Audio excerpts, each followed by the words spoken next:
ఈ ఇయర్ కూడా టీఎఫ్ఐ మనకి మంచి మూవీస్ ఇచ్చింది. ఆ మంచి మూవీస్లో కూడా మంచి ఇంటర్వెల్ బ్లాక్సే ఉన్నాయి. ఆ మంచి ఇంటర్వెల్ బ్లాక్స్ నుండి టాప్ 5 ఏంటో ఈ వీడియోలో తెలుసుకుందాం. Number 5 lucky Bhaskar. సాధారణ బ్యాంక్ ఎంప్లాయీ అకౌంట్లో 100 కోట్ల.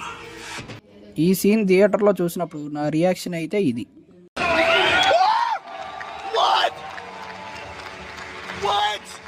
ఈ సీన్లో జీవి ప్రకాష్ గారి బీజిఎం అండ్ యాక్టర్స్ పెర్ఫార్మెన్స్ హైలైట్స్గా నిలుస్తాయి. ఇంతకీ ఈ మూవీ మీరు ఇంకా చూడలేదా? చూడకపోతే నెట్ఫ్లిక్స్లో స్ట్రీమ్ అవుతుంది, తప్పకుండా చూడండి. మంచి రిపీట్ వాల్యూ ఉన్న మూవీ. నెంబర్ 4 కల్కి 2898 AD.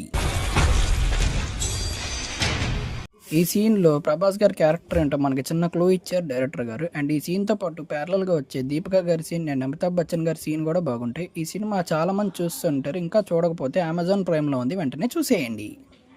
Number 3 swag.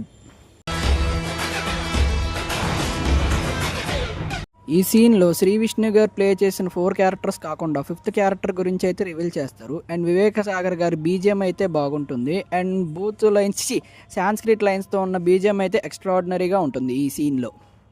ఇంకా ఈ సినిమా చూడకపోతే అమెజాన్ ప్రైమ్లో స్ట్రీమ్ అవుతుంది, వెంటనే చూసేయండి. నెంబర్ 2 సరిపోదా శనివారం.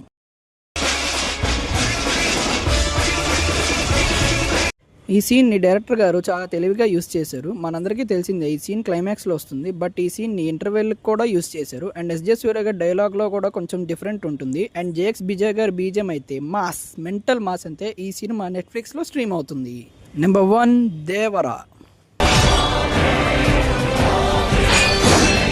ఫైట్ సీన్లో వచ్చే మూన్ షాట్ అండ్ ఫైట్ మొత్తం అయ్యాక వచ్చే సీన్ అండ్ ఈ 2 సీన్స్లో అనిరుద్ధ్ గారి బ్యాక్గ్రౌండ్ స్కోర్ అయితే అద్దిరిపోతాయి. ఈ సినిమా నెట్ఫ్లిక్స్లో అయితే స్ట్రీమ్ అవుతుంది, వెంటనే చూసేయండి. ఈ 5 ఇంటర్వెల్ సీన్స్లో మీ ఫేవరెట్ ఇంటర్వెల్ సీన్ ఏంటో కింద కామెంట్ చేయండి. Thank you for watching.